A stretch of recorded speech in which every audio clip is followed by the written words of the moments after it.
guys? Sam from CameraLegend.com back at you today with another episode of Tuesday Trends. Today we are going to be talking about Fujifilm. We'll be taking a look at some of the cameras and lenses I'm planning to review for you guys, and we'll also be talking about the Cosmos. But first, you might be wondering why such a long time between each postings. Well, first of all, I do apologize for that, but I have stated many times that I do not want to waste up your precious space with useless videos unless I had something interesting for you. That also plus the fact that I have been spending a lot of time with family.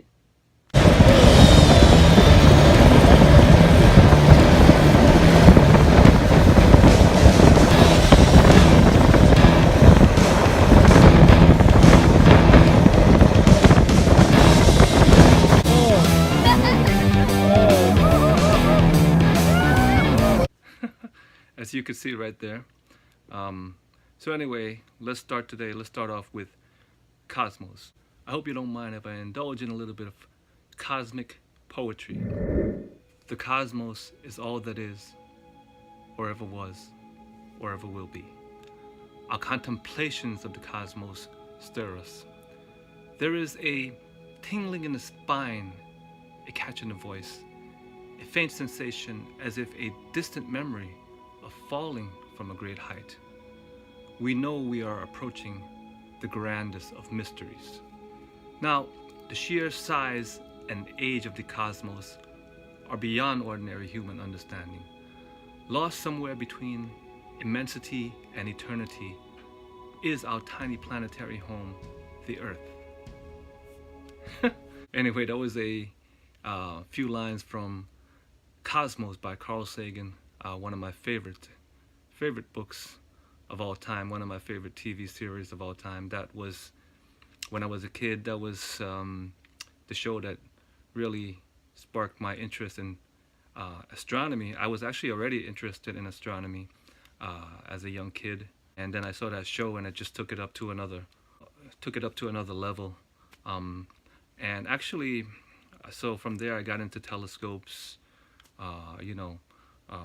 and eyepieces, things like that, and from there actually began my interest in optics, so that's where I developed a love for cameras and lenses. So it all came from Cosmos, really. So I just want to thank Mr. Carl Sagan. Rest in peace. He was extraordinary. Anyway, today we're going to be talking about Fujifilm. Now, I'm sure a lot of you guys have read that Fuji will be increasing the prices of their films by about 30%, which I think they said that is going to take effect on April the 1st, 2019, and it's no April Fool's joke. So my opinion on that, really, I got two opinions. My mind says, Fujifilm is a business after all, so they are just doing what they need to do, looking after the bottom line, which is money, of course. But my heart says, Fujifilm, you done it again. Let's face it, despite being one of the greatest names in photography, despite being a camera legend, a film photography legend, Fujifilm, let's face it, has not been feeling the love for the film part of their name for a while now. It started years back, when they got rid of some of their best films, Neopan, A-Cross. Then they got rid of the Fuji 3000B, which to me is a lot better than any of the Instax films that are out today.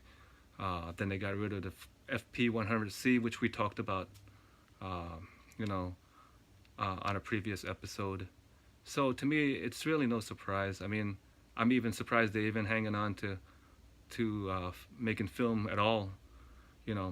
I've been telling people for a while now, even with the Instax wide, which is okay for me, um, I am not, 100% convinced that Fuji is going to keep that around. Because let's face it, Fuji's bottom line is money, right? And if you look at their stats and everything, their bestseller, uh, their bestseller in the film department these days come from the Instax, the regular mini Instax line of films, and that I'm sure they're going to keep going because that's their money maker. But as far as any other films, I think they're all on the chopping board for Fujifilm. So, all I can say is I wish they would rethink their policies, but you can't stop an avalanche that's coming. So anyway, what I do is, I'm just supporting the off brands nowadays anyway. Kent Mir Film with a Foma Film, Faranya, JCH. I still buy Kodak too, but I'm not entirely convinced that they're 100% committed either. Ilford, I love Ilford. Anyway, all of us who enjoy shooting film, all we could do really is just to keep buying film and just supporting these companies that are still around. Okay, so anyway, that's that for the Fujifilm. Now I want to show you guys probably the most interesting part for you guys. I just want to show you guys some of the things that I am working on for you guys. Well, let's start with this one right here. And this big daddy is the Mamiya RZ67. Fantastic camera. One of the best medium format cameras, and a bargain these days if you can find one at a great price. But we'll get to that on a future episode. Another camera I am working on for you guys is the, right here, Voigtlander Prominent with the 50mm f1.5 Nocton. Beautiful camera, somewhat of an oddball in the ergonomics department, but we will get to that in a future episode. I also love digital. I have nothing against digital other than the fact that it's almost killing off film, but other than that, digital has its purposes. And despite all the bad things I said about Fujifilm, I do have a few of their cameras, and the original X100 is one of the cameras that I do have, and I've had it since 2011 when it came out. And I have to admit, I was actually pulled in by its retro design. Now here's another thing about Fujifilm. They made a big bang in digital, starting with this camera and thereafter, all because of one thing: retro designing. Okay, well, okay, maybe I'll give them the second thing. The sensors are great too, but the retro designing is what pulled people in at first. So it is kind of sad that a company with that kind of analog legacy would just turn their backs on, on film. But they do what they do, man. Anyway, another camera I was going to do a review on, which I think you guys might like, is the Konica Hexar AF. Okay, now I have a review on this camera, which you can find on the link below. I wrote a review on this camera, I think a couple of years ago. And actually I have been shooting with the Konica Hexar since 1996, which I believe is a lot longer than some of the folks who have already reviewed it on YouTube, which is one of the reasons why I actually got into this, because I figured, hey, listen, man, all these cameras that these people are reviewing, I probably used them too, and maybe longer than a lot of these fine folks. So, just want to share my experiences with you guys. So, but I'm not sure if we actually need another Hexar review. What do you think? Personally, if I were just looking, I would say, yeah, why not? Why not? Okay. So one more. Let's see what else I got here. Well, on the digital front, well, I was going to review this camera, which is the original Olympus OMD EM5, but now I am not going to do it because in 2017 After about 5 years of ownership, very light use, because as I said, I prefer using my film cameras most of the time, but very light use, maybe about 5,000 or less shutter actuations. This camera just gave out on me, man. The shutter, I don't know, it's something with the shutter.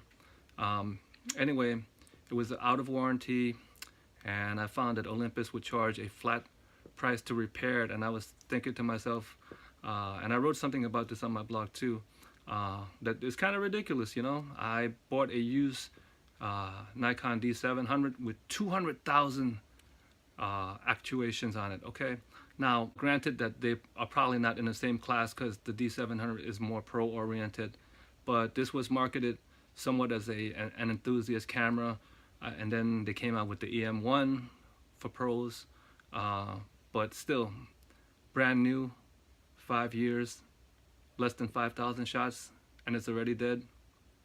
No good. And the reason why I wouldn't want to review it is because I just don't want to say anything negative. But Olympus, if you're listening and you want to do the right thing, please contact me. Thank you. Anyway, that's it for now. I thank you guys for watching. If you have an opinion on any of this, please feel free to leave a comment. I would love to hear from you. And I will catch you guys next time on the CameraLegend.com YouTube channel.